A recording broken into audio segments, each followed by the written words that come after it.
Testing. My wife's hot.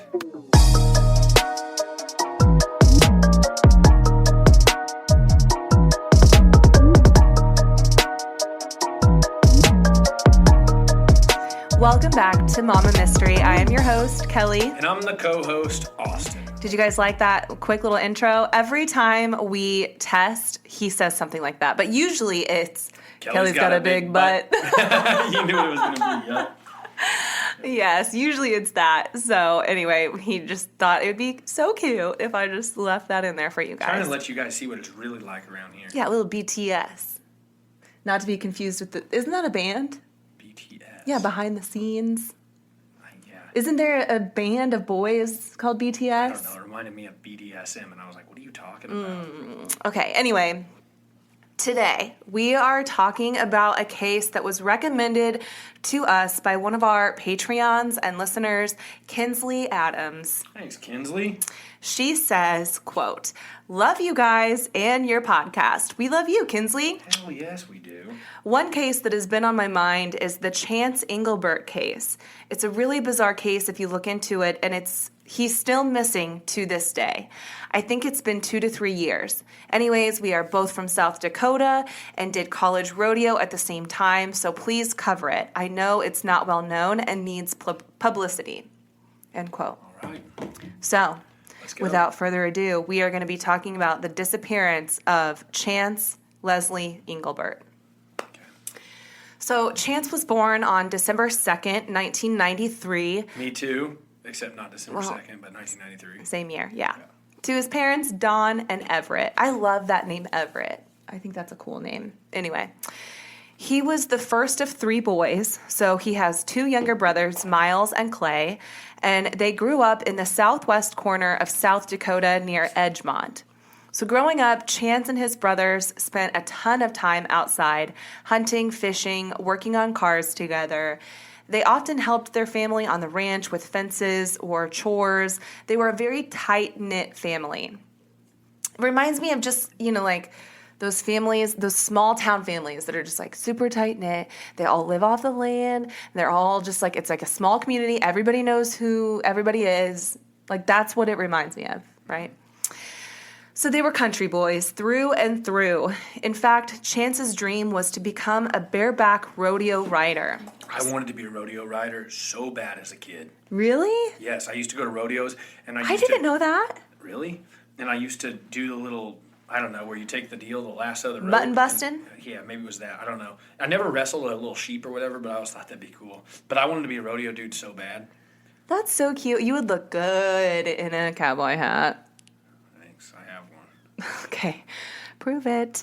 Anyway, so back to the story. He worked his way up riding bulls until he was finally old enough to ride bareback horses in the rodeo, which that looks so hard. I mean, it all looks hard. It all looks scary. But something about riding bareback horses just looks way more intense than riding bulls. And maybe that's just an assumption on my part, but... That's the scariest type of bareback I've ever heard of. Anyway, so he was really successful. Don't laugh if you're mad. Gosh, he just doesn't want to laugh at anything on whenever we're recording. Like, I do not find him funny. I do. Anyway, Chance was really successful, and he was very talented at it. In fact, he ended up getting a scholarship to ride at the Laramie County Community College, where he studied, not stuttled, diesel mechanics and welding. So while Chance was in school, he met this guy named Matt Miller, and they became really close friends. And over time, Chance kind of drifted away from rodeos and focused more on a new hobby of demolition derbies. So Chance and Matt worked together, and outside of work, they often hunted and fished together or worked on those demolition derby cars. So in October of 2017, Chance met a girl online named Bailey. Bailey actually knew of Chance prior to meeting online because they had connections through the rodeo, and she'd seen him or heard of him riding before. But they started talking online, and in October decided to actually meet up in person. So one weekend, Chance and his friend Matt took a road trip to Scottsbluff, Nebraska to pick up a couple derby cars, but also to meet Bailey for the first time in person. When Chance and Bailey met, they hit it off right away and they started dating. They dated for about a year before getting married in a small, intimate ceremony. So small, in fact, that Chance's own mom felt like maybe she wasn't really wanted there by Bailey and her family. So at the reception, an argument broke out between Chance and some of his family because Bailey made it pretty well known that she didn't want some of his family members there. And it's unknown really where this tension came from, but Chance's mom has said in interviews that she felt like she always got along well with Bailey until they got married. Soon after the wedding, Chance and Bailey announced that they were expecting their first child, and on April 4th of 2019, Bailey gave birth to their son, Banks. Cool name. Very cool name. Banks, I like that. I do too. Chance was so excited to be a father. Dang, we have another kid that's getting named Banks. We're not having another kid. You're confused. Chance was so excited to be a father and couldn't wait to do all the father-son things together. He went to all of the appointments for Bailey whenever she was pregnant. He was very involved after Banks was born. And Chance was very hands-on and involved in his care. His whole family was so proud to watch him flourish as a father. I said that really weird. Flourish. It's okay. Keep going. But while Chance was budding as a father, his marriage seemed to be forming some cracks. Apparently, Bailey would complain that they needed counseling and that she just couldn't do it anymore. And Chance's mom suggested that they get into marriage counseling. And then to make matters worse, Chance was let go from work because the company he worked for went bankrupt. However, it took no time for Chance to find a new job. In fact, I think it was like within hours of finding out he'd been laid off that he had already secured a new job, which just goes to show like how hardworking he was. He was not about to let that deter him from providing for his family. Mm-hmm. The only thing was this new job was going to be paying less. But regardless, he was hardworking. He didn't let that stop him from working. So now it's July of 2019, and at this point, Banks is only a few months old. Bailey and Chance are kind of on rocky grounds, under a lot of stress with a new baby and a job change and drama in their marriage. It's 4th of July weekend, and Bailey and Chance made plans to go fishing with some friends and family of Chance's. But at the last minute, they changed plans and decided to go see Bailey's family instead in Gary, Nebraska. So Bailey, Chance, and little baby Banks drive down to Gary and ended up staying with Bailey's grandparents. They all enjoyed the 4th of July holiday together, and everything seemed fine. Chance contacted his parents that Saturday to catch up, and Chance's dad even told him he had a package on their doorstep that arrived for Chance. So Chance was like, yeah, I will be by to pick it up. He knew what it was. Like he'd made plans to come pick it up. And his parents said that while they were on the phone, Chance seemed to be in a really good mood. Nothing seemed to be wrong. But later that day, July 6th, Chance went golfing with Bailey's dad and his brother-in-law. And at some point in the day, Bailey called Chance while he was golfing, and Chance was in a great mood, so she decided to drive Banks down there and meet them on the course. But when she got to the course, the mood had very clearly shifted. She approached Chance with Banks in her arms and said that Chance was very clearly not happy and told her to, quote, get the fuck back in the car, end quote. So this like nice warm surprise from your wife and baby just turned into crap. Mm-hmm. Yeah. Like, what happened? Okay. So he says they're all leaving. Clearly, something had happened while she was on her way there. Something was said between the men on the course. And to this day, it's unclear exactly what was said, but it's been gathered that Bailey's dad and brother-in-law made some kind of comment about Chance's job and how he wouldn't be making as much money as before. And like I said, it's not clear exactly what was said, but if they're making fun of his new job or belittling him for getting laid off, I imagine that really struck a nerve with Chance, who was already under a lot of pressure from his marriage, a brand new baby, a job change. He's got drama between his wife and his family. Like, I'm sure he was probably very tightly wound. It probably wasn't going to take a lot for him to snap. So when they get into the car, Chance told Bailey he just wanted to go home. So she drives them to their grandparents' house in Gering first to retrieve their things. But Bailey said this made Chance even more mad, that he said this isn't where he wanted to go. So she got out to go inside and get their things, and when she came back outside, Chance was gone. Bailey took Banks inside so that she could go out and look for Chance. She's out driving around looking for him, and she tells the Vanished podcast that the last time she spoke to him, he mentioned that he was walking south towards Kimball, about 40 miles south of Gering, but that he hung up on her after that, and after that she was unable to reach him. At 7:23 p.m., Chance called his best friend Matt and told him that there was an argument with Bailey's family and that he needed Matt to come pick him up and take him home. Mind you, this is like 4 hours away.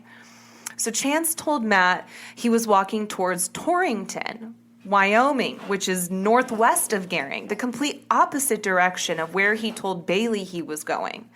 But Matt couldn't come get him because he'd been drinking that day, celebrating the 4th of July with his friends, and told him, "Don't worry, though, we will figure something out." So Matt calls Chance's mom and tells her what's going on, and she feels kind of stuck between a rock and a hard place because she's literally, the week before, Chance told his mom, Dawn, to stay out of their relationship, to give him just a week at least, to really work on this marriage, get things sorted out, to just stay out of their business. So now when Matt's calling Dawn to be like, hey, something's going on, he just left and he's walking and needs to be picked up, she's like, of course. Yeah, she's leaving him alone. She's respecting his boundaries. But of course, there's no way she could have known that he would disappear. And I'm sure she probably kicks herself to this day for not doing more. But there's no way she could have known. And she was respecting the boundaries. Yes, which many parents don't. Mm-hmm. So I feel for her. I really, really do. So anyway, she, instead of calling Chance, calls Chance's aunt and uncle to see if maybe they'd be able to help. Chance was super close with his Aunt Katie, so Dawn hoped that she could help Chance get home. But Chance wasn't answering anyone's calls from either side of the family. So Dawn starts getting nervous and she decides to intervene, texting Chance, but he doesn't answer. That evening, a bad storm rolled in, so Bailey and her family had to stop looking for him until the storm passed. Chance's Aunt Katie then texted Chance in an effort to be ambiguous and not interfere with his relationship. She just texted him saying, "Hey, I tried calling. I just have a question. Can you call me back?" And at 9:08 p.m., he responds with, "I'm," and the straight-faced emoji. It's like the emoji with the two eyes and then just one line for the mouth. Mm-hmm. And then he sends another text, and it's impossible to decode because it's just a bunch of letters, like smushed together in one word. And so, and just in case you're wondering, it's literally IBDESE, really G. So it literally makes no sense. You know how sometimes you have a typo and you can kind of decipher what they mean to say? I can't figure out what he's trying to say. She responds saying, "You're what? Are you okay?" But after that, Chance never responded. By the next morning, they go to the police to report Chance as a missing person. And they're hoping that maybe they can ping his phone through his cell service. Bailey posted on her Facebook that Chance didn't come home the night before and that he was now considered a missing person. Chance's mom, Dawn, called every police station on the way to Torrington to make them aware of Chance's disappearance. Within a few days, the police gathered 17 law enforcement agencies to assist in the search for Chance. That first week, tons of law enforcement and volunteers searched within a tight radius of 2,400 acres around where Chance's last cell phone pinged. They searched the land and river near where his phone last pinged using drones, ATVs, horseback. They pulled out all the stops to try to find Chance, but they couldn't find the slightest sign of him anywhere. His best friend Matt initially stayed back and went to work that Monday in hopes that Chance would show up because they were supposed to start this new job together, and it was not like Chance to just miss work. Bailey stayed back as well, hoping that he might show up at home, but when he didn't show up that first week, Chance's family headed down to Gering to continue the search for Chance. Then police come across a clue. At the intersection of Martha Road and 10th Street, Chance was seen walking on video surveillance the day he went missing. And it shows him walking north, and then he begins to just cross the street. And in the middle of the street, he stops, looks at his phone, and just takes a sharp left in the street, almost as if he was looking for directions on his phone, or I don't know, something told him to change direction, I guess. And he turned in the same direction that he told Matt he was going, which was toward Torrington.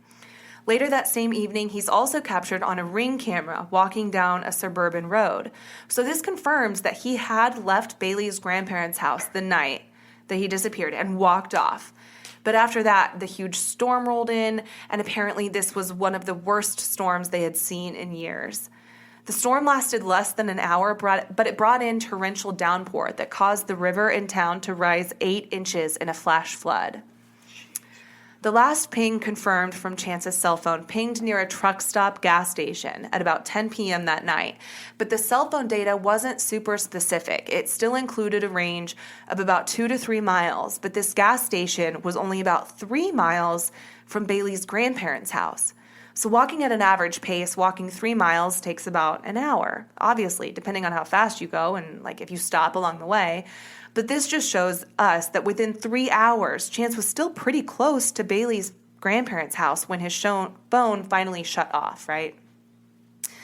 So at this point, Bailey is feeling pretty hopeless, and according to an interview Dawn did with the Vanished podcast, Dawn said that she was comforting Bailey on the phone just 2 days after Chance went missing when Bailey said, quote, "I just know he's going to come home in a body bag," end quote. And listen, everyone grieves differently. You always hear that. So I'm not trying to draw any conclusions from that statement alone, but it's against my nature to just give up hope on a loved one so fast. I don't think I could let my brain go there and actually vocalize it if you went missing. I think I'm too big on like speak things into existence and like, you know, thoughts become things. And so like I wouldn't even want to put that out there out loud. But like you said, people grieve differently. Yeah, and then again, I am a realist and the host of a true crime podcast. And if my husband was missing without a trace for a few days, without any communication, I would probably start fearing the worst also. Going in the same place. However, Chance went missing Saturday night, and Tuesday, Bailey called the police and asked them for a death certificate for Chance. Chance wasn't even found at this point, and she's assuming he's dead and already asking for a death certificate. And the only reason I can think as to why she would even need, exactly, is to access benefits. And she says that she did that because she wasn't working, she had a baby to take care of, so she was just trying to be proactive. But to me, that is a huge red flag. It's 2019. You can't tell me that like somebody couldn't have started a GoFundMe or something. But to ask for a death certificate, that is so permanent. It's a little weird. It's weird. Yeah. It's weird. 3 days. Saturday night, and she called Tuesday. Yeah, so like barely 2. Hours, you know? That's crazy. Yeah, so sure enough, when investigators asked her why she asked for the death certificate, she told them this is the only way she could collect on his life insurance policy. So I don't know, it's just weird to me. 2.5 days, and she's, I don't know. That's suspicious. Maybe this girl just doesn't know how the world works, but to me that is just weird. So as time went on, theories started forming as to what could have happened to Chance. Initially, it was thought that maybe Chance was involved in a terrible accident when that storm hit. He was near a large body of water, so it was thought that maybe the flash flood swept him up or he slipped and lost control, resulting in an accidental drowning. But investigators drained the canal and found nothing. There was also the theory that he died from hypothermia following that storm because the rain was cold, but it's July, and the storm only lasted an hour.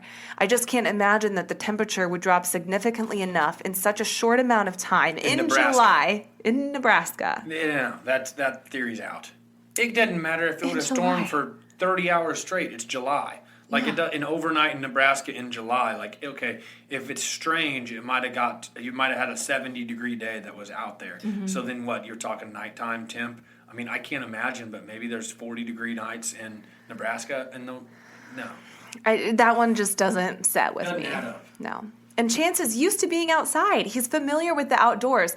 So that one is really hard for my brain to accept. His best friend Matt even said, quote, "I've hunted with him for 2 years beforehand. The guy could cover country. I like to call him the mountain goat, man." And when asked if he believed Chance succumbed to the elements that night, he said, quote, "No.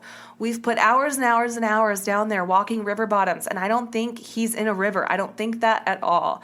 I think he's buried underground and he's hidden. If he got hurt by that storm, Mother Nature doesn't hide a body like that, end quote. And I think that is a really good point, too. The fact that he would just be gone without a trace from a storm, I just don't believe that. I'm researching for another story coming up, and it's about this guy that was hiking along and found a body that had been buried 2 feet underground because he was metal detecting, and found a body that was buried underground, and it had only been there for months. So you're telling me a storm could just swoop somebody up and then hide their body like without a single trace? When all these people are searching, this guy wasn't looking for a body. He was metal detecting, this guy from the other story. Mm-hmm. So you're going to tell me that all these other people who are searching specifically for this man, Chance, can't find a single trace? That to me does not make sense. So that leaves us with another theory. Could it have been a robbery gone wrong or some sort of foul play? Well, there's no evidence, there's no physical evidence to corroborate that, but his family has an easier time believing this over the accidental death from the storm. I agree that it's more likely. Mm-hmm. That maybe he came across the wrong people. Yeah, I think or maybe that he sounds got more taken at a plausible. truck stop. I think it sounds more plausible. Possible. Anyway, I don't know. We don't have any tips. The tips that we have had haven't led to anything of substance, really. Chance was supposed to start at his new job that week, and he went missing. The week he went missing, Bailey allegedly called his new employer and asked them if she could go ahead and cash in any checks that he may have had pending, including his 401k, and that they wouldn't need to hold his position for him. See, all that is so suspicious. The death certificate request, that is all weird. Yes. So HR came to Matt, who remember is working at the same job, and they asked him, hey, is there any reason we shouldn't be holding this position for Chance when he comes back? And Matt's like, no, hold the job. He's coming back. And it just seems odd to me that Bailey would be so sure right off the bat within days that Chance is gone and never coming back. She's holding on to no hope whatsoever. And so correct me if I'm wrong here, make sure I was paying attention. Mm-hmm. The last time they were together was when he got pissed off at her at the golf course? Yes, because he wasn't pissed off at her. He was pissed off at her family. Mm-hmm. And, according to his family, like, Chance sometimes had a temper, and it wasn't like a physically violent temper. He just, sometimes would lose his temper. And so, I don't know. It's not that unusual that, he would be mad about something and would go take a walk to calm down, to cool off. But it is, of course, unusual that he would just disappear. It makes no sense that he would disappear without a trace. That is not making any sense. Mm-hmm. And one of the saddest parts, I think, of this entire story is that even now, 3 years later, Bailey has still not allowed Dawn to see her grandson in over 2 years. She said in an interview with News Nation Now, quote, her text messages say she wants nothing to do with me. She hates me. She blames me for everything that happened with Chance. And that was Chance's mom saying that about Bailey. And that just really makes me sad because ultimately the only person that's hurting is Chance and Banks. Poor Banks isn't going to be able to grow up knowing his dad's side of the family, or his dad at all, for that matter. He's not going to have any answers because Chance has still to this day not been found. His mom is very active on social media. Bailey is? Or Dawn? No, Dawn. Yeah, she's very active on social media. I actually reached out to her and she messaged me back. Is this the one that was going to be on here? Well, it wasn't. I don't think she was going to be on here. I was going to ask her questions. Okay. That was the point of messaging. But she's also, she posts a lot on social media. She posts on TikTok, and it breaks my heart because you can hear the pain in her voice. And I don't know that pain will ever go away. She's always going to wonder what happened to her son. I can't imagine, having a child out there and not having any idea where they are. That's got to be so gut-wrenching to just not have any closure. You don't know where they are. You don't know what happened. You just never know. How do you live? I've always said the process of death isn't something that humans can comprehend. It's just my own mind, okay? Mm-hmm. I think it's difficult, the idea of comprehending that. And so, the idea of closure, okay, I get it. If he turned up in a body bag, and at least you have that closure. Mm-hmm. You know what happened. But similar to the human mind, I don't think you comprehend death, like just comprehend somebody's just missing.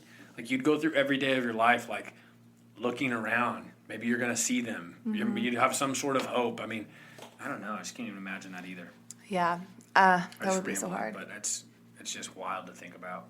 And so whenever through the research in this, was Bailey ever like emotionally distraught in interviews or anything? Like, was she ever upset, or was it just simply trying to get the life insurance and everything else? So I'll say two things about Bailey's interactions. So was she on social media? Sorry. No, she's not on social media. I couldn't find her on social media. From what I understand, she lives a very quiet and private life.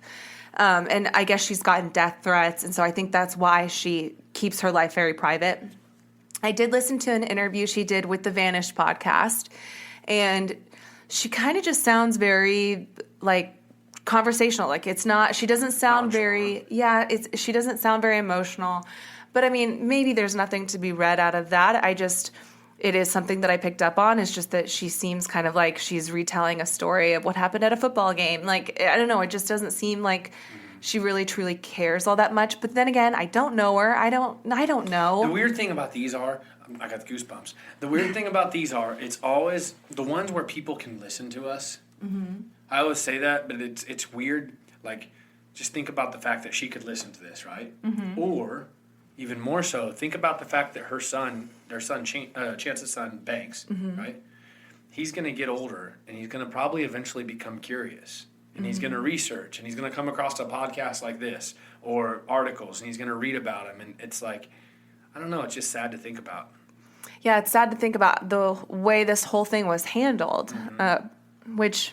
Like, he's going to be like, why did you try to cash in for life insurance 3 days later? Right, and maybe she'll have an explanation for that. Maybe she will, yeah. And the other thing I was going to say is that investigators have said that she was always 100% cooperative. She did get a lawyer. Her and her family did get a lawyer pretty soon after Chance went missing, which Dawn and her family thought to be kind of odd because they just thought, a lawyer? Like, what? Why are we getting lawyers? You know, it just kind of struck her as, like, out of left field. But she still remained cooperative. You know, sometimes there's really no right way to act. People are going to pick apart the way that you act when something like this goes on and there's questions left unanswered. Everyone's going to have their own assumptions. I have my assumptions. You have yours. Mm-hmm. Listeners have theirs. So in that sense, it's kind of unfair because she is probably just trying to live her life. And what if she really did have absolutely nothing to do with it and it was just like he disappeared and I moved on. Yeah. And like, who's to say she shouldn't? Yeah. I mean, now we are just kind of rambling. But anyway, I don't know. There's no right way. There's no handbook on how to deal with grief. And I get that. But I just think this is so heartbreaking. And I just hope at some point Bailey sits back and realizes that maybe Banks could benefit from having his dad's family in his life. And that maybe she'll bring those walls down and let them in. I think that's if she can do one thing to honor her missing husband, it's that. Mm-hmm. So, anyway, that's it. Mama, mystery.